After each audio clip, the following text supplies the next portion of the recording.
কষ্ট পাব বুলিহে আপোনাক মই কথাবোৰ জনোৱা নাছিলো মই বৰ অপদাৰ্থ দেউতাক দেখিহে নে মোৰ মৰমবোৰতে ক'ৰবাত কিবা খুঁত আছে যাৰ বাবে কোনেও মোৰ মৰমক মৰম নকৰে নে মোৰ বিশ্বাসবোৰতে ক'ৰবাত কিবা ভেজাল আছে যাৰ বাবে কোনেও মোৰ বিশ্বাসক বিশ্বাস নকৰে সৰুতে মই অনাথ হৈছিলো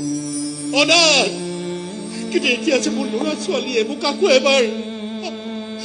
এবাৰ অনাথ কৰিব বিচাৰিছিলে